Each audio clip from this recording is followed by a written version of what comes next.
అందరికీ నమస్కారం. గత కొద్ది రోజులుగా 108 అంబులెన్స్ల నిర్వహణలో జరిగినటువంటి కుంభకోణం గురించి మనం అనేక వాస్తవాలు తెలుసుకుంటూ ఉన్నాం. మరి 3 రోజుల క్రితం ఆదివారం నేను ఈ కుంభకోణానికి సంబంధించినటువంటి అనేక వాస్తవాల్ని తెలుగుదేశం పార్టీ పక్షాన వెలుగులోకి తీసుకురావటం జరిగింది.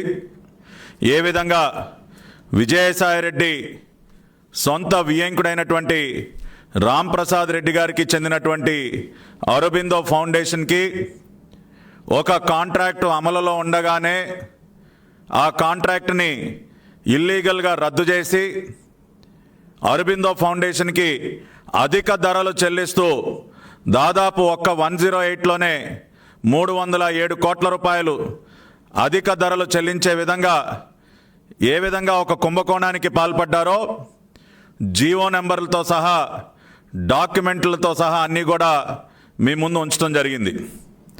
మరి పాపం దాదాపు 2 రోజుల పాటు సంబంధిత ఆరోగ్య శాఖ మంత్రి గారు, రాష్ట్ర ఉప ముఖ్యమంత్రి గారు, ఆళ్ల నాని గారు పూర్తి మౌనం వహించారు, సమాధానం చెప్పలేక.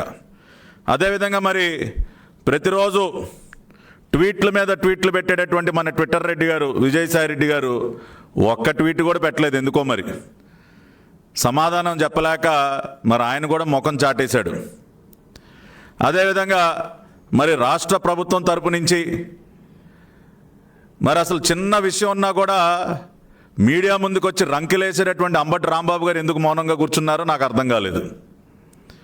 అదేవిధంగా సమాచార శాఖ మంత్రి గారు పేరు నాని గారు ప్రతిదానికి కూడా ప్రభుత్వాన్ని భుజానికి ఎత్తుకుని చాలా గొప్పగా డిఫెండ్ చేస్తున్నానన్న ఫీలింగ్లో ఉంటారు. ఆయన గారు మాట్లాడలేదు, ఎవరు మాట్లాడలేదు, ఒక అధికారి మాట్లాడలేదు. జవహర్ రెడ్డి గారు సంబంధిత శాఖ ప్రిన్సిపల్ సెక్రటరీ గారు పదే ఆయన కూడా మీడియా ముందుకు వచ్చి మాట్లాడేటటువంటి జవహర్ రెడ్డి గారు కూడా మౌనంగా ఉండిపోయారు. ప్రజలందరూ ఈ మౌనాన్ని గమనించి నిజమే కదా బయట పెట్టినటువంటి వాస్తవాలకి సమాధానం చెప్పుకోలేక నేను చెప్పినటువంటి ఈ జాబితాలో ఉన్నటువంటి పెద్ద మనుషులందరూ కూడా ముఖం చాటేశారని ప్రజలందరూ కూడా అర్థం చేసుకున్నారు, నిజాన్ని తెలుసుకున్నారు. సరే, నిన్న ఈ పెద్ద మనుషులు ఎవరో మీడియా ముందుకు వచ్చే సాహసం చేయలేక, మీడియా అడిగే ప్రశ్నలకి జవాబులు మన దగ్గర లేవని తెలిసి నిన్న రాత్రి ఒక నోట్ విడుదల చేశారండి, ఒక press note. Clarifications on procurement of 108 and 104 vehicles and service provider అని చెప్పి ఒక నోట్, ఒక కాగితం అయితే పంపించారు. ఎందుకంటే కాగితాలు పంపించేస్తే మళ్ళీ తిరిగి సమాధానాలు ప్రశ్నలు అడగడానికి వీళ్ళు అందుబాటులో ఉండరు కదా, ఆ ఇబ్బంది ఉండదు కదా పాపం వాళ్ళకి. అదే మీడియా సమావేశం పెడితే ఇబ్బంది, కానీ కాగితాలు పంపించడం ఉందని పంపిస్తారు. కానీ ఈ కాగితాన్ని నేను కూడా క్షుణ్ణంగా పరిశీలించడం జరిగింది. ఇంకా కూడా వీళ్ళు ఏవైతే అంశాలు ప్రస్తావించారో వాటి మీద కూడా ధైర్యంగా ప్రజల ముందుకు వచ్చి సమాధానం చెప్పాలి అని చెప్పి ఈరోజు రావటం జరిగింది. ఎందుకంటే వైసీపీ నాయకులకి, వైసీపీ మంత్రులకి ఉన్నటువంటి ఇబ్బందులు మాకు లేవు.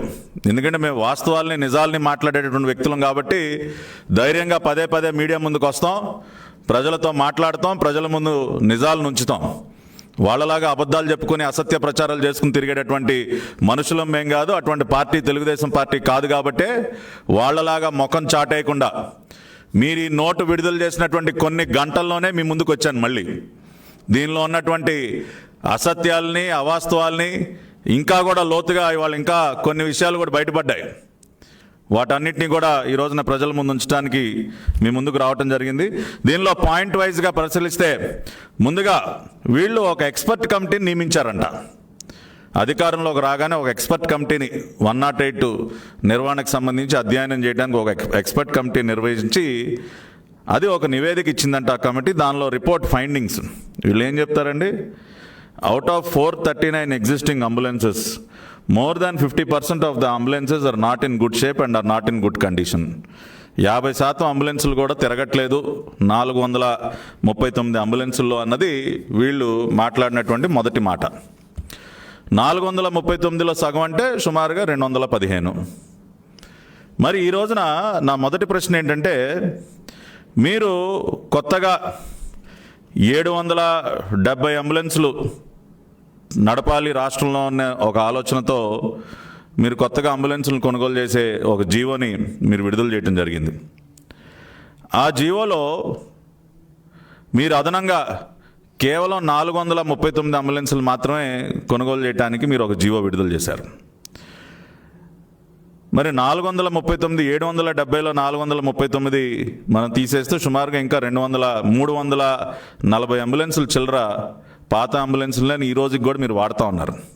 అంటే మీరు ఏదైతే మొదటి స్టేట్మెంట్ మీరు రాశారో, అంటే 439లో సగం కూడా పనికిరాని ఉన్నాయని చెప్పి మీరు ఏదైతే చెప్పారో అది పూర్తి అవాస్తవాన్ని మీరు ఇచ్చినటువంటి ఈ కొనుగోలు సంబంధించినటువంటి జీవో ద్వారానే చాలా స్పష్టంగా అర్థమవుతోంది. ఎందుకంటే గత ప్రభుత్వ హయాంలో ఉన్నటువంటి దాదాపు 341 అంబులెన్సుల్ని ఈ రోజుకి కూడా మీరు ఉపయోగించడానికి మీరు సిద్ధపడ్డారంటే అవన్నీ కూడా బ్రహ్మాండమైనటువంటి కండిషన్లు ఉన్నాయి కాబట్టే మీరు ఇంకా కూడా వాటిని ఉపయోగిస్తున్నారన్నది చాలా స్పష్టంగా అర్థమవుతోంది. కాబట్టి మీ మొదటి స్టేట్మెంటే అది కాంట్రడిక్టరీ స్టేట్మెంట్ అని మనం చాలా స్పష్టంగా చెప్పొచ్చు. అదేవిధంగా గత ప్రభుత్వం ఏదో అన్నీ పనికిరానటువంటి అంబులెన్సుల్ని తిప్పింది, అసలు ఏవి కూడా సరిగ్గా తిరగలేనటువంటి కండిషన్లు ఉన్నాయని ఏదైతే ఆరోపణ చేస్తూ ఉన్నారో దానికి సమాధానంగా 8/10/2018 జీవో నెంబర్ 514 ఆ రోజున తెలుగుదేశం పార్టీ ప్రభుత్వం విడుదల చేసినటువంటి జీవో. ఈ జీవో ఏంటి అంటే 365 పాత అంబులెన్సుల్ని కండెమ్ చేస్తూ, అంటే సర్వీసుల్లో నుంచి తొలగిస్తూ వాటిని స్క్రాప్గా అమ్ముకునే విధంగా ఒక జీవోను విడుదల చేసింది 2018 అక్టోబర్లోనే. అంటే గత ప్రభుత్వమే పాత అంబులెన్సులన్నింటినీ తొలగించి బాగా తిరిగేటటువంటి అంబులెన్సులనే సర్వీస్లో ఉంచినటువంటి సందర్భంలో మీరు ఏ విధంగా ఇంకా కూడా పాత అంబులెన్స్లే ఉన్నాయి, మేమేదో కొత్తగా వచ్చి మేమే అసలు మొత్తం ఫ్లీట్ మొత్తాన్ని కూడా మేమే మొత్తం కొత్త వాటితో మేము నింపుతూ ఉన్నామని ఏ విధంగా అంటారు? కాబట్టి గత ప్రభుత్వం అన్ని రకాలుగా శ్రద్ధ తీసుకుంది కాబట్టే పాత అంబులెన్స్లను తొలగించింది. అదేవిధంగా 278 అంబులెన్సులు కొత్త అంబులెన్సుల్ని జీవో నెంబర్ 364 3/7/2015 జీవో నెంబర్ 364 విడుదల చేసి మేము అధికారంలోకి వచ్చినటువంటి మొదటి సంవత్సరంలోనే 278 కొత్త అంబులెన్సులను కూడా కొనుగోలు చేయడం జరిగింది. ఆ విషయాన్ని ప్రజలందరూ కూడా అర్థం చేసుకోవాలి. వైసీపీ నాయకులు అదేవిధంగా గవర్నమెంట్లో ఉన్నటువంటి అధికారులు, ఈ నోటు విడుదల చేసినటువంటి అధికారులు కూడా అర్థం చేసుకోవాలి. తెలుగుదేశం పార్టీ ప్రభుత్వం ఎప్పుడు కూడా 108 మీద పూర్తి శ్రద్ధ వహించి ఆ విధంగా కొత్త అంబులెన్సులు కొనుగోలు చేయడమే కాకుండా పాత వాటిని ఫ్లీట్ నుంచి తొలగించడం అన్నీ కూడా చేసింది. అదేవిధంగా 2016లో 275 కొత్త అంబులెన్సులు, అంటే చంద్రన్న సంచార చికిత్సా కేంద్రాల పేరుతో మొబైల్ హాస్పిటల్స్కి 275 కొత్త అంబులెన్సుల్ని కొనుగోలు చేయడం జరిగింది 2016లో. ఇవే కాకుండా మరి దేశంలోనే మొదటిసారిగా బైక్ అంబులెన్సుల్ని, అంటే గిరిజన ప్రాంతాల్లోకి అంబులెన్సులు వెళ్ళటం కష్టం కాబట్టి ఈ విధంగా ఒక ఇన్నోవేటివ్ ఐడియాతో 2 వీలర్ అంబులెన్సుల్ని ప్రారంభించింది కూడా తెలుగుదేశం పార్టీ ప్రభుత్వం 2017లో. అంటే అడవి ప్రాంతాలు, అడవులు ఉన్నటువంటి ప్రాంతాలు, గిరిజనులు ఉండేటటువంటి ప్రాంతాల్లోకి అక్కడ ఉన్నటువంటి వారికి కూడా మెరుగైన వైద్య సేవలు అందించడం కోసం ఈ విధంగా 2 వీలర్ అంబులెన్సులను కూడా మేము ప్రారంభించాం. అది కూడా గమనించాలి. అంతేకాకుండా దాదాపు 270కి పైగా తల్లి బిడ్డ ఎక్స్ప్రెస్లని ప్రారంభించింది తెలుగుదేశం పార్టీ కొత్త అంబులెన్సులు కొనుగోలు చేసి. అంటే గర్భిణీ స్త్రీలని ఆసుపత్రులకు తీసుకెళ్లడం కోసం, బిడ్డని జన్మనిచ్చిన తర్వాత మళ్ళీ వాళ్ళని క్షేమంగా ఇల్లు చేర్చే వరకు కూడా తల్లి బిడ్డ ఎక్స్ప్రెస్లను కూడా తెలుగుదేశం పార్టీ ప్రవేశపెట్టింది. అంతేకాకుండా మహాప్రస్థానం పేరుతో కొత్త వాహనాలను కొనుగోలు చేసి, అంటే ఎవరైనా మరణిస్తే ఆసుపత్రిలో మరణించిన వారిని ఇంటికి చేర్చడానికి మహాప్రస్థానం వెహికల్స్ని కొనుగోలు చేసింది తెలుగుదేశం పార్టీ. ఆ విధంగా కొత్త అంబులెన్సుల్ని దాదాపు 278 కొత్త అంబులెన్సులు, 275 సంచార చికిత్సా కేంద్రాలు, దాదాపు మరి 150కి పైగా 2 వీలర్ అంబులెన్సులు, దాదాపు 270కి పైగా తల్లి బిడ్డ ఎక్స్ప్రెస్లు, మహాప్రస్థానం వెహికల్స్, ఇవన్నీ కూడా తెలుగుదేశం పార్టీ తన ప్రభుత్వ హయాంలో ఇవన్నీ కూడా అంబులెన్స్ సర్వీసులను మెరుగుపరిచింది. అంతేకాకుండా advanced life support system ALS అంబులెన్స్లను ప్రవేశపెట్టింది చంద్రబాబు నాయుడు గారు. మొబైల్ వెంటిలేటర్ల వ్యవస్థతో ఫ్యాబ్రిలేటర్లు కూడా అమర్చి, అంటే ఎవరికైనా గుండెపోటు వస్తే షాక్ ట్రీట్మెంట్ ఇచ్చేటటువంటి వ్యవస్థను కూడా అంబులెన్సుల్లో ఏర్పాటు చేసి అడ్వాన్స్డ్ లైఫ్ సపోర్ట్ సిస్టమ్ ఉన్నటువంటి వ్యవస్థను అంబులెన్సుల్లో తీసుకొచ్చింది నారా చంద్రబాబు నాయుడు గారు. కాబట్టి ఇవన్నీ కూడా వాస్తవాలు ఈ విధంగా ఉంటే అసలు గత ప్రభుత్వం అసలు ఏమీ చర్యలు తీసుకోలేదు, మొత్తం అంబులెన్సుల వ్యవస్థ అంతా కూడా నిర్వీర్యం అయిపోయిందని ఏ విధంగా మాట్లాడతారో జగన్మోహన్ రెడ్డి గారు, మరి సంబంధిత శాఖ మంత్రి గారు సమాధానం చెప్పాలి. అంతేకాకుండా ఇక మనం రెండో విషయానికి వెళ్ళినట్లయితే, మేమేదైతే ప్రశ్న అడిగామో health and family welfare, ministry of health and family welfare నుంచి మీరు ఆరోగ్యశ్రీ ట్రస్ట్ కిందకి 108 అంబులెన్స్ సర్వీసుల్ని ఎందుకు మార్చారు అని మేము సూటిగా ప్రశ్న అడిగాం. దానికి సమాధానం చెప్పలేదు ఈ రాష్ట్ర ప్రభుత్వం. ఏదో కమిటీ రికమెండ్ చేసింది కాబట్టి మేము ఏదో ఆరోగ్యశ్రీ హెల్త్ కేర్ ట్రస్ట్కి మార్చేసామని చెప్తా ఉన్నారు. మీరు మార్చాల్సిన అవసరం ఎందుకు వచ్చింది? రాజశేఖర్ రెడ్డి అనే వ్యక్తిని తీసుకొచ్చి అక్కడ ఎందుకు కూర్చోబెట్టారు? నెల రోజుల కాలంలోనే ఎందుకు అతనికి ప్రమోషన్ ఇచ్చారన్న ప్రశ్నకి ఎక్కడా కూడా ఈ నోట్లో సమాధానం చెప్పలేదు. అంటే మీరు ఒక దొంగ పని చేయడానికి సిద్ధపడ్డారు కాబట్టే ministry of health and family welfare నుండి ట్రస్ట్ కిందకి మార్చారన్నది చాలా స్పష్టంగా అర్థమవుతోంది. మీరు ప్రశ్నకి సమాధానం చెప్పలేకపోవటం కూడా దానికి బలం చేకూరుస్తూ ఉంది. కాబట్టి అది కూడా ప్రజలందరూ కూడా అర్థం చేసుకోవాలి. ఇక మేము ఆ రోజున అడిగినటువంటి ఇంకొక ప్రశ్న, ఫైనాన్స్ మోడల్లో నుంచి మీరు అవుట్ రైట్ పర్చేజ్ మోడల్లోకి ఎందుకు మారారు అని మేము అడిగాం. అంబులెన్స్లను ముందుగా మరి జీవో నెంబర్ 111 ద్వారా ఫైనాన్స్లో కొనుగోలు చేయాలని చెప్పి నిర్ణయం తీసుకున్నటువంటి మీరు నెల రోజుల కాలంలోనే అవుట్ రైట్ పర్చేజ్లోకి ఎందుకు మారారు? ఏ కమిషన్లకి కక్కుర్తుపడి మీరు ఈ జీవోని మార్చారని అడిగితే వీళ్ళు ఏం చెప్తారండి? The bidders express their non-willingness in bidding due to financing model. అంటే మీ ప్రభుత్వానికి ఫైనాన్స్ చేయడానికి ఎవడో ముందుకు రాలేదని మీరు ఒప్పుకుంటా ఉన్నారా? కనీసం 70-80 కోట్ల అప్పు కూడా ఇచ్చే పరిస్థితుల్లో ఎవరు కూడా లేరు మా రాష్ట్ర ప్రభుత్వానికి అని మీరు ఒప్పుకుంటా ఉన్నారా? అంటే మీ ప్రభుత్వానికి ఉన్నటువంటి క్రెడిబిలిటీ ఇదేనా? కనీసం 70-80 కోట్ల అప్పు కూడా అందుకునే పరిస్థితిలో లేనటువంటి హీనమైనటువంటి పరిస్థితికి రాష్ట్ర ప్రభుత్వం దిగజారిపోయిందని ఒప్పుకుంటా ఉన్నారా మీరు? ఏంటి సార్ ఈ స్టేట్మెంట్కి అర్థం ఏంటి? అంటే ఒక 80 కోట్ల రూపాయలు అప్పు కూడా పుట్టట్లేదా? అంటే ఒక సంవత్సరంలోనే మొత్తం నాకేశారు కదా. 82-83 వేల కోట్ల రూపాయలు అప్పులు చేసి రాష్ట్ర ప్రభుత్వాన్ని దివాళా తీయించారు. కాబట్టి ఇవాళ మీకు కనీసం ఒక 70-80 కోట్లు కూడా అప్పు పుట్టే పరిస్థితిలో లేదని మీరు ఒప్పుకుంటా ఉన్నారా? మీకు అప్పిచ్చేవాడు ఎవడు లేడని మీరు ఒప్పుకుంటా ఉన్నారా? ప్రజలందరూ కూడా అర్థం చేసుకోవాలి. వాళ్ళే చెప్తా ఉన్నారు ఫైనాన్సింగ్ మోడల్లో ఎవడు ముందుకు రాలేదంట, అందుకని అవుట్ రైట్ పర్చేజ్ మోడల్కి వెళ్ళిపోయారంట. కాబట్టి ఈ జగన్మోహన్ రెడ్డి గారి ప్రభుత్వానికి ఎంత క్రెడిబిలిటీ ఉందో ఈ నోటు ద్వారానే చాలా స్పష్టంగా అర్థమవుతా ఉంది. వాళ్ళు కూడా ఒప్పుకుంటా ఉన్నారు. ఇక మూడోది, ప్రస్తుతం ఉన్నటువంటి సంస్థని మీరు ఎందుకు తొలగించారు? బీవీజీ అనే సంస్థని మీరు ఎందుకు తొలగించారని అడిగినటువంటి ప్రశ్నకి వీళ్ళు ఏం చెప్తారండి? 108 services were comprehensively collapsed. Government is cognizant of the performance of BVG and have given notice to the effect several times during the contract period. BVG సంస్థ వాళ్ళ పర్ఫార్మెన్స్ అసలు బాగాలేదంట, నోటీసులు ఇచ్చారంట, అందుకని చెప్పి కాంట్రాక్ట్ని రద్దు చేశారంట. సరే, మనం ఒకసారి ఏ సంస్థ గురించి అయితే వీళ్ళు మాట్లాడుతూ ఉన్నారో ఈ బీవీజీ సంస్థ గురించి ఒకసారి మరిన్ని విషయాలు ఇవాళ మీ ముందు ఉంచదలుచుకున్నాను. బీవీజీ సంస్థ మహారాష్ట్రలో, ఢిల్లీలో అంబులెన్స్ సర్వీసెస్ని గత అనేక సంవత్సరాలుగా సమర్థవంతంగా నిర్వహిస్తుంది. ఈ సందర్భంలో November 2019 global digital health partnership summit అనేది ఢిల్లీలో ఒక అంతర్జాతీయ సమిట్, అంటే ఈ ఆరోగ్య వ్యవస్థలకు సంబంధించి డిజిటల్ హెల్త్ పార్ట్నర్షిప్ సమిట్ జరిగితే ఆ సమిట్లో భాగంగా union minister of health and family welfare along with World Health Organization had recognized and identified and appreciated BVG Foundation for its services and has been selected for presentation to 23 countries as the best practice in digital health initiatives. అంటే BVG సంస్థ ఏదైతే మహారాష్ట్రలో Maharashtra emergency medical సర్వీసెస్ని నిర్వర్తిస్తుందో ఆ సంస్థ యొక్క పనితీరుని మెచ్చుకుంటూ 2019 నవంబర్లో world Health organisation, ప్రపంచ ఆరోగ్య సంస్థ మరియు కేంద్ర ఆరోగ్య మంత్రిత్వ శాఖ వీరిద్దరూ కూడా ఇక్కడ వీళ్ళు అమలు చేస్తున్నటువంటి విధానాలని స్టడీ చేయడం కోసం, అంటే 23 దేశాలకి ప్రజెంటేషన్ ఇచ్చే విధంగా వాళ్ళని ఐడెంటిఫై చేయడం జరిగింది.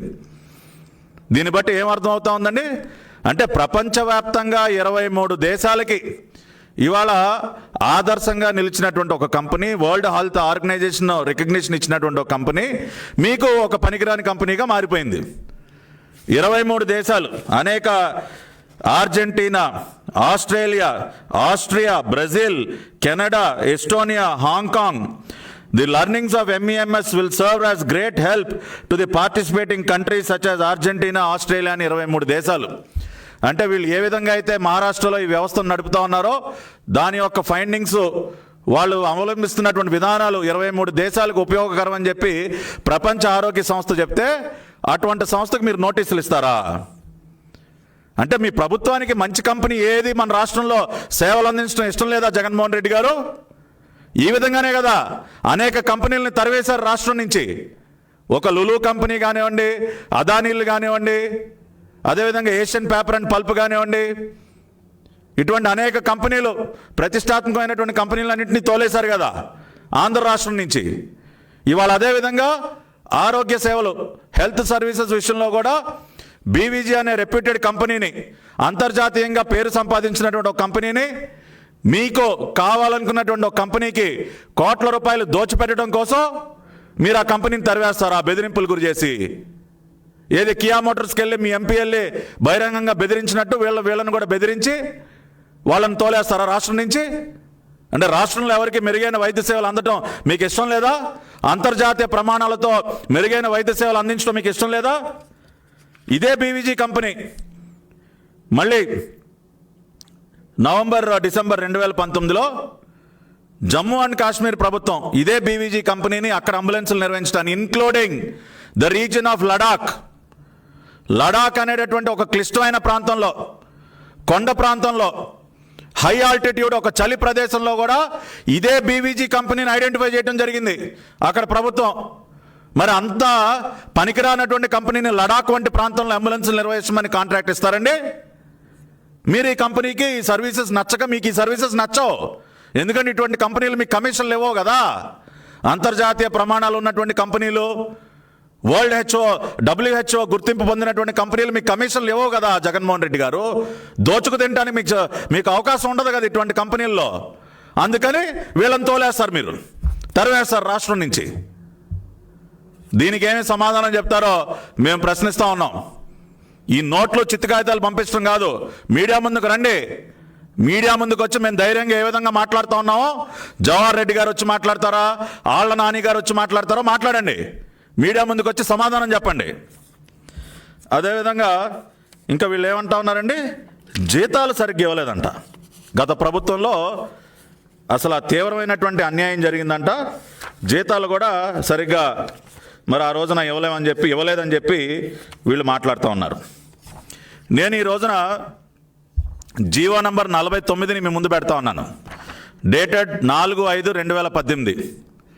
ఆ రోజున ఉన్నటువంటి తెలుగుదేశం పార్టీ ప్రభుత్వం, నారా చంద్రబాబు నాయుడు గారు శాలరీస్ ఇంకా కూడా మెరుగైన జీతాలు ఇవ్వాలన్న ఒక ఆలోచనతో 108 స్టాఫ్కి 4,000 రూపాయలు, బీవీజీ సంస్థ ఇచ్చేటటువంటి జీతాలకు అదనంగా 4,000 రూపాయలు చెల్లించే విధంగా మేము జీవో నంబర్ 49 తీసుకొస్తే మీ ప్రభుత్వం వచ్చిన తర్వాత ఈ జీవోని ఎందుకు రద్దు చేశారు? ఈ 4,000 అదనపు చెల్లింపు రాష్ట్ర ప్రభుత్వం నుంచి ఎందుకు అందట్లేదో 108 సిబ్బందికి మీరు సమాధానం చెప్పాలి. ఆ రోజున 108 సిబ్బంది యొక్క కష్టాలు తెలుసుకుని మేము జీవో నెంబర్ 49ని విడుదల చేసి 4,000 రూపాయలు అదనంగా చెల్లిస్తే మీరు ఈ రోజున ఈ జీవోని ఎందుకు ఆపారు? జీతాలు ప్రభుత్వం నుంచి వాళ్ళకి జీతాలు రాకుండా ఎందుకు ఆపారో కూడా ఈ ప్రభుత్వం సమాధానం చెప్పాలి. ఆ తర్వాత చాలా గొప్పగా వీళ్ళు అసలు ఎంతో పారదర్శకంగా రివర్స్ టెండరింగ్ ప్రక్రియని వీళ్ళు నిర్వహించారంటండి. ఏంటండి ఆ రివర్స్ టెండరింగ్ ప్రక్రియ? వీళ్ళే ఒప్పుకున్నారు.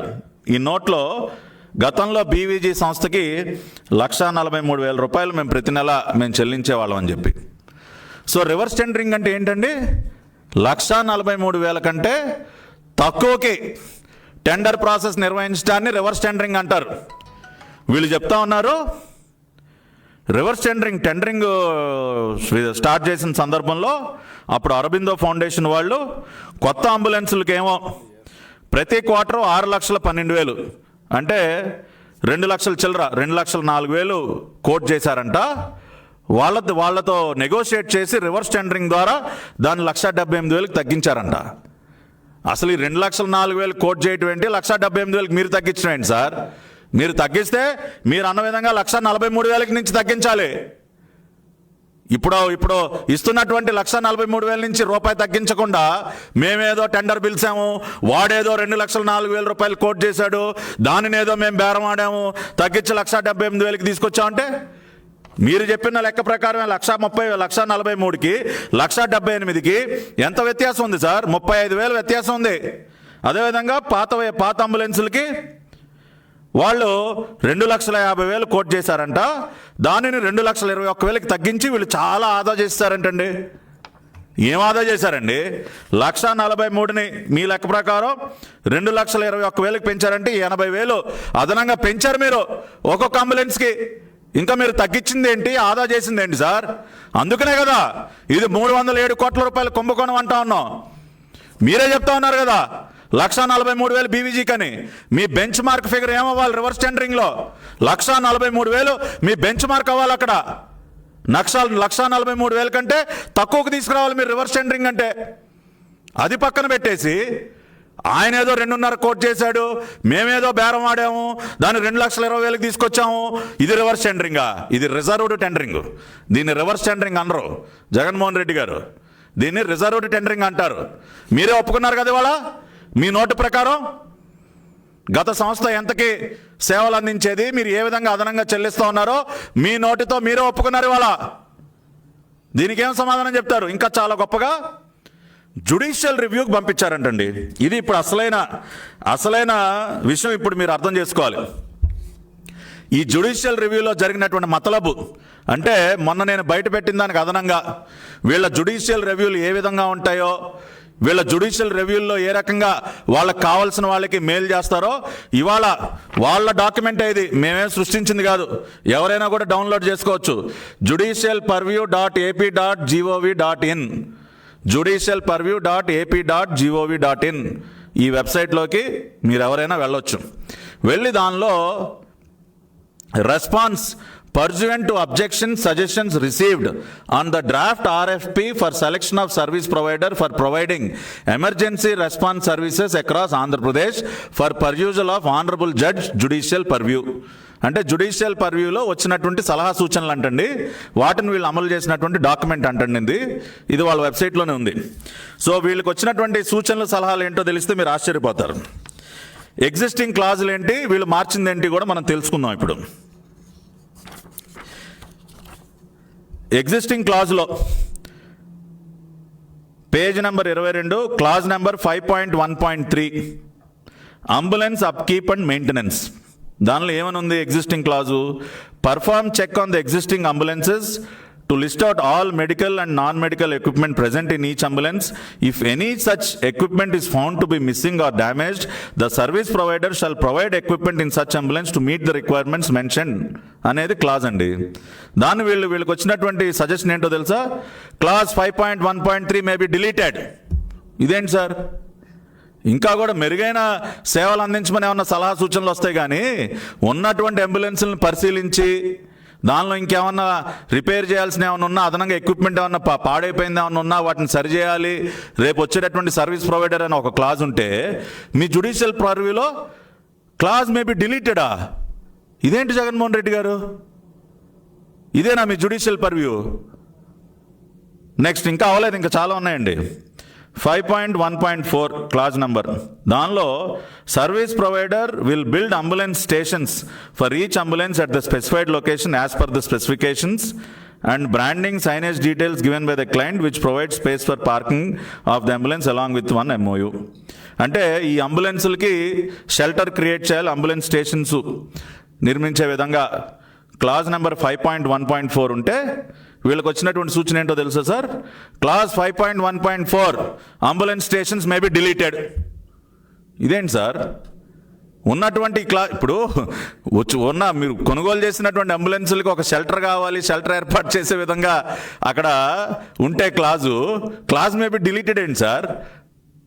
అంటే అది కూడా వద్దా మీకు? అంటే ఈ అంబులెన్స్లన్నీ ఎక్కడ పడితే అక్కడ చెట్ల కింద పొట్ల కింద ఉండాలా? ఏం సమాధానం చెప్తారు సార్? ఇదేనా మీ జ్యుడిషియల్ పర్వ్యూ? జ్యుడిషియల్ రివ్యూ అంటే ఇదేనా? తెలుసుకోండి రాష్ట్ర ప్రజలందరూ, వీళ్ళు చాలా గొప్పగా, అసలు దేశంలోనే ఏ రాష్ట్రం కూడా జ్యుడిషియల్ రివ్యూ చేయదంటండి, వీళ్ళే చేస్తూ ఉన్నారంటే ఇది ఒక గొప్ప సంస్కరణ అంట. వీళ్ళు తెచ్చినటువంటి దిక్కుమాలిన సంస్కరణ ఇదే. ఉన్నటువంటి క్లాజులన్నీ డిలీట్ చేయడమే వీళ్ళు తీసుకొచ్చినటువంటి సంస్కరణ. ఇక అతి ముఖ్యమైందండి pre qualification criteria, clause number 6.1 sub clause 2. దీనిలో ఏమనుందండి? Bidder should have minimum of 5 years of experience in providing emergency response services at field level అని క్లాజ్ నెంబర్ 6.1. అదేవిధంగా ఇంకొకటి experience of operating and maintaining 108 emergency response service ambulances for central state government PSUs and parastatal agencies. ఇది clause అండి. దీనిని వీళ్ళకి వచ్చినటువంటి సూచన ఏంటంటే దాన్ని ఏమని మార్చమని వచ్చిందంటే experience of operating and maintaining 108 emergency response services for central state government PSUs parastatal agencies in India or abroad అంట. అంటే ఉన్నటువంటి క్లాజ్లోనేమో ఎక్కడ అబ్రాడ్ అన్న పదం లేదండి. భారతదేశంలో experience of operating and maintaining 108 emergency response services for central state government PSUs parastatal agencies, ఎక్కడ abroad అన్న పదం లేదు. మీరు మీ జ్యుడిషియల్ రివ్యూలో భాగంగా అబ్రాడ్ అన్న పదాన్ని ఎందుకు చేర్చారు అన్నది ప్రశ్న. దీనికి సమాధానం కూడా మనకు తెలుసు. ఎందుకంటే ఈ అరబిందో ఫౌండేషన్కి ఎక్కడా కూడా వీళ్ళకి జాతీయ ఎటువంటి అనుభవం లేదు. దేశంలో ఎక్కడా కూడా వీళ్ళు గతంలో ఎటువంటి అంబులెన్స్ సర్వీసెస్ నిర్వహించలేదు. కాబట్టి వాళ్ళ సౌలభ్యం కోసం, వాళ్ళకి బెనిఫిట్ చేయటం కోసం అబ్రాడ్ అన్న ఒక పదాన్ని తగిలించి వీళ్ళు south central ambulance services NHS foundation trust UK వాళ్ళతో ఒక జాయింట్ వెంచర్ కుదుర్చుకున్నారని చెప్పి వీళ్ళు ఈ అరబిందో ఫౌండేషన్కి మేలు చేయటం కోసం, వాళ్ళు క్వాలిఫై అవ్వటం కోసం మీరు ఈ అబ్రాడ్ అన్న పదాన్ని మీరు యాడ్ చేస్తారా మీ జ్యుడిషియల్ రివ్యూలో? అంటే దేశంలో వీళ్ళకి ఎక్కడా కూడా ఏ రాష్ట్రంలో అంబులెన్సెస్ నిర్వహించినటువంటి అనుభవం లేదు కాబట్టి, వీళ్ళు క్వాలిఫై అవ్వలేరు కాబట్టి వీళ్ళు అబ్రాడ్ అన్న పదం కనుక యాడ్ చేస్తే మనం ఇతర దేశాల్లో ఉన్నటువంటి వారితో జాయింట్ వెంచర్ పెట్టుకుంటే క్వాలిఫై అయిపోవచ్చు కదండి. ఆ విధంగా మీరు మార్పులు చేస్తారా? దీన్ని బట్టి క్లియర్గా అర్థం కావట్లేదా రాష్ట్ర ప్రజలకి? ఒక సంస్థకి మేలు చేయటం కోసం అరబిందో ఫౌండేషన్కి ఏదో ఒక విధంగా ఈ అంబులెన్స్ సర్వీసుల్ని కట్టబెట్టడం కోసం, ఒక అనుభవం లేనటువంటి అరబిందో ఫౌండేషన్కి ఈ అంబులెన్స్ సర్వీసులను కట్టబెట్టి 307 కోట్ల రూపాయలు దోచిపెట్టడం కోసం జ్యుడిషియల్ రివ్యూ పేరుతో వీళ్ళు ఈ విధమైనటువంటి క్లాజుల్లో మార్పులు చేసి ఇవాళ రెడ్ హ్యాండెడ్గా దొరికిపోయింది ఇవాళ జగన్మోహన్ రెడ్డి గారి ప్రభుత్వం. దీనికి ఏమి సమాధానం చెప్తారు మీరు? ఎందుకు యాడ్ చేశారు అబ్రాడ్ అన్న పదాన్ని మీ జ్యుడిషియల్ రివ్యూలో? అరబిందో ఫౌండేషన్కి మేలు చేయడం కోసం కాదా? ఇన్ని తప్పుడు పనులు చేస్తూ మీరు మా గురించి మాట్లాడతారా? తెలుగుదేశం పార్టీ గురించి, తెలుగుదేశం పార్టీ హయాంలో అది జరగలేదు ఇది జరగలేదు అని మీరు మాట్లాడతారా? పూర్తిగా ఇది ఒక కుంభకోణం అనటానికి కావలసినన్ని సాక్ష్యాధారాలు మీ ముందు పెడతా ఉన్నాను ఈ రోజున. ఏ విధంగా క్లాజుల్ని డిలీట్ చేసేశారో, ఏ విధంగా అరబిందోకి మెయిల్ చేయడం కోసం మార్పులు చేశారో, ఇవన్నీ వాళ్ళ డాక్యుమెంట్ ఆధారంగానే చెప్తా ఉన్నాను నేను. This is not any document which is prepared in TDP office. ఇది గవర్నమెంట్ వెబ్సైట్లో ఉంది డాక్యుమెంట్. రండి ఇప్పుడు వచ్చి సమాధానం చెప్పండి మీడియా ముందుకు వచ్చి. మళ్ళీ ఎన్ని రోజులు దాక్కుంటారో చూస్తాను నేను. అదేవిధంగా క్లాజ్ నంబర్ 6.2 దీనిలో ఎగ్జిస్టింగ్ క్రైటీరియా ఏముందండి? Minimum ambulance numbers that the service provider should have maintained for any central state government PSU parastatal agency in each project should be 50. అంటే వీళ్ళు ఒకవేళ కేంద్ర ప్రభుత్వ సంస్థలు కానీ పిఎస్యూస్ కానీ ఏదైనా ఏజెన్సీ ద్వారా కానీ మినిమం 50 అంబులెన్సులు కనీసంగా నిర్వహించి ఉండాలని క్లాజ్ ఉంటే దానిని 20కి తగ్గించేశారు. అసలు ఈ తగ్గింపులేంటి, ఈ కోతలేంటి, ఈ డిలీషన్స్ ఏంటి, ఎందుకు మీరు ఇప్పుడు ఇవన్నీ కూడా ఎందుకు సార్? ఈ నాటకం దేనికి సార్? డైరెక్ట్గా ఇచ్చేయచ్చు, ఎందుకు ఇన్ని తప్పుడు పనులు చేయటం? కనీసం సిగ్గుండాలి కదా మీకు. జ్యుడిషియల్ రివ్యూ పేరు చెప్పి ఇన్ని తప్పుడు పనులు చేస్తారా మీరు? ఒక కంపెనీకి దోచిపెట్టడం కోసం మీరు మళ్ళీ దీని గురించి మాట్లాడతారు. ఇది ఒక గొప్ప జ్యుడిషియల్ రివ్యూ, దీన్ని చూసి మిగతా రాష్ట్రాలు నేర్చుకోవాలి. ఇంకేం మార్చారండి దీనికి? మళ్ళీ వెయిటేజ్ మార్కుల్లోనంటండి అత్యధిక వెయిటేజ్ మార్కులు దేనికి ఇస్తామండి మనం? గత సర్వీస్ లేదంటే గత అనుభవం బట్టి కానివ్వండి, 108 సర్వీసుల నిర్వహణకు సంబంధించి కానివ్వండి, వాళ్ళ ఎఫిషియన్సీ, వాళ్ళ నెంబర్ ఆఫ్ అంబులెన్సెస్, వీటన్నిటికీ ఎక్కువ వెయిటేజ్ మార్కులు ఇస్తాం. వీళ్ళు దేనికి ఎక్కువ వెయిటేజ్ మార్కులు ఇచ్చారో తెలుసా అండి? ప్రజెంటేషన్ గంట. వీళ్ళు అంటే ఒక పవర్ పాయింట్ ప్రజెంటేషన్ ఇస్తే దానికి అత్యధిక వెయిటేజ్ మార్కులు 40 మార్కులు అంటండి. ఏదో ఒక పవర్ పాయింట్ ప్రజెంటేషన్కి అంటే 70 మార్కులు వస్తాయి కానీ వీళ్ళు టెక్నికల్గా క్వాలిఫై అవ్వరని చెప్పి, అరబిందోకి అటువంటి క్రైటీరియా లేదని చెప్పి మీరు ఒక ప్రజెంటేషన్కి 40 మార్కులు ఇచ్చేస్తారా? అదేవిధంగా క్లాజులో 250 నుంచి 300 numbers, bidder should have maintained following number of emergency response services. దానిలో 250 నుంచి 300 వరకు ఉన్నటువంటి నెంబర్స్కి 15 మార్కులు ఉంటే వీళ్ళు రివైజ్డ్ దానిలో 20 మార్కులు పెంచేస్తారు. అంటే ఈ వెయిటేజ్ మార్కులు పెంచడంలో కూడా మీ యొక్క కుట్ర అర్థమైపోయింది కదా. ఒక పవర్ పాయింట్ ప్రజెంటేషన్కి ఏమో 40 మార్కులు, తక్కువ నంబర్స్ ఆపరేట్ చేసే వాళ్ళకేమో దాన్నేమో 15 నుంచి 20కి పెంచేసి, ఈ విధంగా ఇన్ని రకాలుగా మీరు మీ వెబ్సైట్లో ఉంచినటువంటి జ్యుడిషియల్ రివ్యూ డాక్యుమెంట్లోనే ఇన్ని అవకతవకలు నేను ఈ రోజున ప్రత్యక్షంగా ఇవాళ ప్రజల ముందు ఉంచడం జరిగింది. వీటన్నిటికీ ఏమి సమాధానం చెప్తుందని నేను అడుగుతా ఉన్నా జగన్మోహన్ రెడ్డి గారి ప్రభుత్వం. అదేవిధంగా ఈ రోజున ఇంకా అతి ముఖ్యమైనటువంటి పాయింట్ ఏంటంటే, కరోనా సమయంలో కరోనా యొక్క ఉధృతి వ్యాప్తి ఇంత వేగంగా విస్తరిస్తూ ఉంటే మీరు కరోనాకి డెడికేటెడ్గా అంబులెన్స్ని ఎందుకు పెట్టలేదు? ఇవాళ 108 స్టాఫే చెప్తా ఉన్నారు, కరోనాకి డెడికేటెడ్గా ఒక అంబులెన్స్ కూడా లేదు. కరోనా పేషెంట్ని తీసుకెళ్లేటటువంటి అంబులెన్స్నే మామూలు రోగికి కూడా వాడుతూ ఉన్నారు. మీరు ఏ రకంగా వాడతారండి? ఎలా వాడతారండి? వైరస్ స్ప్రెడ్ అవుదా? మనం ఈ రోజున అసలు మన టచ్ పాయింట్సే లేకుండా చూసుకుంటా ఉంటే, ప్రతిసారి శానిటైజర్ డబ్బాలు పట్టుకుని గంటకు 4 సార్లు శానిటైజర్లు వాడుతూ మనం ఉంటే, మీరు కరోనా పేషెంట్కి వాడినటువంటి అంబులెన్స్ని మీరు ఇతర రోగులకి ఎలా వాడతారు? మీరు అంటే వాళ్ళ ప్రాణాలను మీరు ప్రమాదంలో పెట్టట్లేదా? అంబులెన్సుల గురించి చాలా గొప్పగా పాఠాలు చెప్తా ఉన్నారు. ఉన్నటువంటి అంబులెన్సులనేమో రంగులేసి ఆవిడ పెట్టారు, ఉపయోగించకుండా. మీ రంగుల పిచ్చ కోసం మీరు కరోనా ఉన్న సమయంలో మామూలు పేషెంట్స్ జీవితాలతో ఆడుకుంటారా? మీరు కొత్త అంబులెన్సులు కొనుగోలు చేసినటువంటి అంబులెన్సులు కూడా రంగులేసి ఆడిపెట్టారు. ముహూర్తాలు కావాలా మీకు? జూలై 1 మీ ముహూర్తమా? ఈ లోపల ఎన్ని ప్రాణాలు గాల్లో కలిసిపోతాయండి? మీ రంగులు వేయటానికి, మీ ముహూర్తాల కోసం మీరు కరోనా పేషెంట్లకి డెడికేటెడ్ అంబులెన్సులు పెట్టకుండా ప్రజల ప్రాణాలతో చెలగాటం ఆడుతూ ఉన్నారు. 108 స్టాఫ్కి కనీసం ప్రొటెక్టివ్ గేర్ ఇవ్వలేదు మీరు సరిగ్గా. ఈ రోజుకి కూడా front line warriors 108 staff protective gear ఎవరు, డెడికేటెడ్ అంబులెన్సులు పెట్టరు. మీరు మాకు అంబులెన్స్ పాఠాలు చెప్తే మీరు నేర్చుకోవాలి. అదేవిధంగా ఉద్యోగస్తులు 108 అంబులెన్స్ ఉద్యోగస్తుల గురించి మాట్లాడుతున్నారండి. ఇందాక నేను చెప్పాను, 4,000 రూపాయలు ఏ విధంగా గత ప్రభుత్వం పెంచితే జీతం, ఇవాళ అది అందకుండా ఆ జీవోని ఏ విధంగా రద్దు చేశారో, ఇప్పుడు అరబిందో వాళ్ళు బలవంతంగా అండర్టేకింగ్, ఇది ఈ కాగితాలు పంచిపెడతా ఉన్నారండి స్టాఫ్కి, అండర్టేకింగ్లు తీసుకుంటా ఉన్నారు, సంతకాలు పెట్టించుకుంటా ఉన్నారు. దానిలో క్లాజులు ఎలా ఉన్నాయంటే అండి, ఏఎంఎస్లో ఉన్న ఉద్యోగాన్ని ఎటువంటి నోటీసు లేకుండా వెంటనే రద్దు చేయబడుతుందని నేను పూర్తిగా అర్థం చేసుకుని ఉన్నాను, అంగీకరిస్తూ ఉన్నాను. ఇదేంటి సార్, ఒక ఉద్యోగస్తుని తొలగించే ముందు కనీసం ఒక నోటీస్ కూడా ఎవరా? ఆ మినిమం రైట్ కూడా లేదా? ఇటువంటి క్లాజులు పెట్టి బలవంతంగా ఈ రోజున 108 స్టాఫ్తో సంతకాలు పెట్టించుకుంటా ఉంది అరబిందో ఫౌండేషన్. దీనికేం జవాబు చెప్తారు? ఇదేనా ఎంప్లాయీ వెల్ఫేర్ అంటే? ప్రభుత్వం ఇచ్చినటువంటి జీవోని రద్దు చేయటం, ఇట్లా బలవంతంగా అండర్టేకింగ్ల మీద సంతకాలు పెట్టించుకుని మీరు వాళ్ళ 108 స్టాఫ్ వెల్ఫేర్ గురించి మీరు మాట్లాడతారు.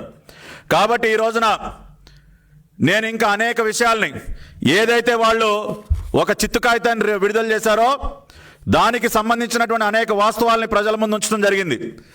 ఏ విధంగా గత ప్రభుత్వం కొత్త అధికారంలోకి వచ్చినటువంటి మొదటి సంవత్సరంలోనే కొత్త అంబులెన్సులని కొనుగోలు చేసిందో, దాదాపు 278 అంబులెన్సులు, పాత వాటిని ఏ విధంగా కండెమ్ చేసిందో, అదేవిధంగా చంద్రన్న సంచార చికిత్సా కేంద్రాలని దాదాపు 270కి పైగా మొబైల్ హాస్పిటల్ యూనిట్స్ని ఏ విధంగా మేము కొనుగోలు చేసి ప్రవేశపెట్టామో, దేశంలో ఎక్కడా లేని విధంగా 2 వీలర్ అంబులెన్సులను ఏ విధంగా ప్రవేశపెట్టామో, అదేవిధంగా తల్లి బిడ్డ ఎక్స్ప్రెస్లు కానివ్వండి, మహాప్రస్థానం కానివ్వండి, ఈ విధంగా హెల్త్ సర్వీసెస్లో చంద్రబాబు నాయుడు గారు తీసుకొచ్చినటువంటి సంస్కరణలు ఎవరు కూడా తీసుకురాలేదు.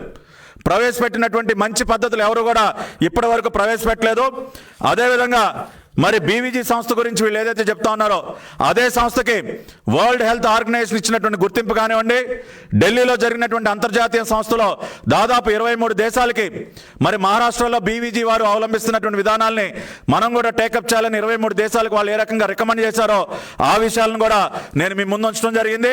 అదేవిధంగా ఆఖరికి జమ్మూ అండ్ కాశ్మీర్ లడాక్ ప్రాంతంలో కూడా మరి ఇదే బీవీజీ సంస్థ సేవలు అందిస్తూ ఉంటే మరి ఈ రోజున అటువంటి సంస్థ ఒక పనికిరాని సంస్థకు ఏ విధంగా జగన్మోహన్ రెడ్డి గారి ప్రభుత్వానికి మారిపోయిందో, కేవలం వీళ్ళ కమిషన్లు రావు కాబట్టి, బీవీజీ లాంటి సంస్థలు ఉంటే వీళ్ళు డబ్బులు దోచుకుని తినలేరు కాబట్టి అటువంటి ప్రతిష్టాత్మకమైన సంస్థను ఈ రోజుకి కూడా ఢిల్లీలో కూడా సేవలు అందిస్తున్నటువంటి సంస్థని రాష్ట్రం నుంచి తోలేసి ఈ రోజున వీరు మాట్లాడుతున్నటువంటి విధానం కానివ్వండి, కనీసం 70-80 కోట్ల రూపాయల అప్పు కూడా మాకు పుట్టలేదు అని చెప్పి వాళ్ళే స్వయంగా ఒప్పుకోవటాన్ని కూడా ప్రజలందరూ కూడా అర్థం చేసుకోవాలి.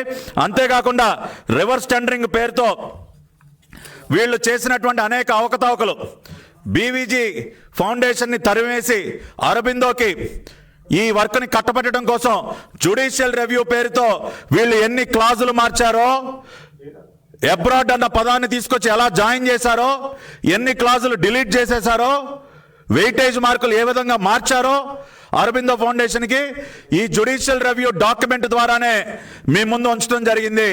కాబట్టి ఈ ప్రశ్నలన్నిటికీ కూడా, అంతేకాకుండా అరబిందో ఫౌండేషన్ వాళ్ళు ఈ విధంగా ఈ రోజున బలవంతంగా ఎటువంటి అండర్టేకింగ్లు కూడా రాయించుకుంటా ఉన్నారో, సంతకాలు పెట్టించుకుంటా ఉన్నారో కూడా ఈ రోజున ప్రజలందరి ముందు ఉంచడం జరిగింది. అంతేకాకుండా కరోనా సమయంలో డెడికేటెడ్ అంబులెన్సుల్ని కరోనా పేషెంట్లకి పెట్టకుండా అవే అంబులెన్సుల్ని సాధారణమైన పేషెంట్లకి కూడా వినియోగిస్తూ ఏ రకంగా ప్రజల ప్రాణాలతో చెలగాటం ఆడుతూ ఉన్నారో కూడా నేను ఈ రోజున మీ ముందు పెట్టడం జరిగింది. కాబట్టి ఇవన్నీ అర్థం చేసుకుని, ఇవన్నీ గమనించి 108 అంబులెన్స్ కుంభకోణాన్ని ప్రజలందరూ కూడా అర్థం చేసుకోవాలి. మేము అడిగినటువంటి ఏ ఒక్క ప్రశ్నకు కూడా సమాధానం చెప్పకపోగా ఇంకా కూడా ఈ రోజున ఈ ఆర్ఎఫ్పి డాక్యుమెంట్ ద్వారా, ఈ జ్యుడిషియల్ రివ్యూ ద్వారా, సార్ దయచేసి ఒక్క నిమిషం సార్, ఈ జ్యుడిషియల్ రివ్యూ డాక్యుమెంట్లో ఎన్ని క్లాజులు డిలీట్ చేసి అరబిందో ఫౌండేషన్కి మెయిల్ చేయడం కోసం వీళ్ళు ఎంత కుట్ర చేశారో ఆధారాలతో సహా ఈ రోజున ప్రజల ముందు పెడతా ఉన్నాం. ఇప్పటికైనా రాష్ట్ర ప్రభుత్వం దొంగచాటుగా రాత్రిపాటు ఇటువంటి చిత్తు కాగితాలు పంపించకుండా గౌరవ మంత్రి గారిని, ఆరోగ్య శాఖ మంత్రి గారిని మీడియా ముందుకు రావాలని మేము డిమాండ్ చేస్తూ ఉన్నాం. మేము అడిగినటువంటి ప్రశ్నలకి సమాధానం చెప్పకుండా, ముఖం చాటేయకుండా, దాక్కోకుండా ఇప్పటికైనా ధైర్యంగా రండి. చేసినటువంటి కుంభకోణాన్ని ఒప్పుకోండి. బాధ్యులైనటువంటి వ్యక్తులపైన చర్యలు తీసుకోండి. ఈ రోజున విజయసాయి రెడ్డి గారి వియంకుడైనటువంటి రాంప్రసాద్ రెడ్డికి ఈ కాంట్రాక్ట్ని కట్టబెట్టడం కోసం ఇన్ని అవకతవకలకు పాల్పడినటువంటి బాధ్యులైనటువంటి వ్యక్తులపైన కఠినమైనటువంటి చర్యలు తీసుకోవాలి. మీరు చెప్తున్నటువంటిది రివర్స్ టెండరింగ్ కానే కాదు.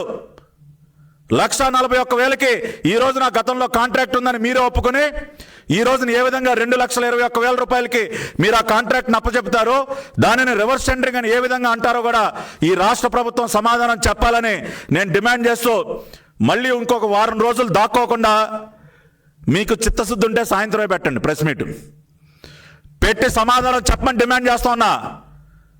మళ్ళీ మొహం చాటైపోకండి. మేము మీకోసం రోజుల తరబడి ఎదురు చూడలేం. మీరు ఇచ్చినటువంటి రిజైండర్, మీరు ఇచ్చినటువంటి నోట్ ఇచ్చిన గంటల్లోనే మీ ముందుకు వచ్చాం. మళ్ళీ ఛాలెంజ్ చేస్తా ఉన్నా ఈ రోజున జగన్మోహన్ రెడ్డి గారిని, మీ ఆరోగ్య శాఖ మంత్రి గారితో మీరు సాయంత్రం 4ంటికి పెడతారా ప్రెస్ మీట్, 5ంటికి పెడతారా, మీ ఇష్టం. ఇవాళ తేలిపోవాలి ఈ విషయం. ఎవరిది నిజం ఎవరిది అబద్ధం అనేది ఈరోజు తేలిపోవాలి. ఛాలెంజ్ చేస్తూ ఉన్నారు, రమ్మనండి జవహర్ రెడ్డి గారిని, వస్తారో ఎవరు వస్తారో ప్రెస్ మీట్ పెట్టమనండి. ఈ రోజుతో 108 కుంభకోణం గురించి ప్రజలకి పూర్తిగా అన్ని విషయాలు తెలియాలి. ఎవరు నిజం చెప్తున్నారో ఎవరు అబద్ధం చెప్తున్నారో ప్రజలకి వాస్తవాలు తెలియాలి. ఈ విషయం ఇవాళతో తేలిపోవాలని కూడా తెలుగుదేశం పార్టీ పక్షాన్ని డిమాండ్ చేస్తూ జగన్మోహన్ రెడ్డి గారు మరి ఆ ప్రెస్ మీట్ పిలుపు కోసం మరి మీడియా వాళ్ళందరూ వెయిట్ చేస్తూ ఉన్నారు. నేను కూడా మరి టీవీ ముందు కూర్చొని సిద్ధంగా ఉంటాను. కాబట్టి it is up to you mister Jaganmohan Reddy garu. Now I will wait for your response. Thank you very much.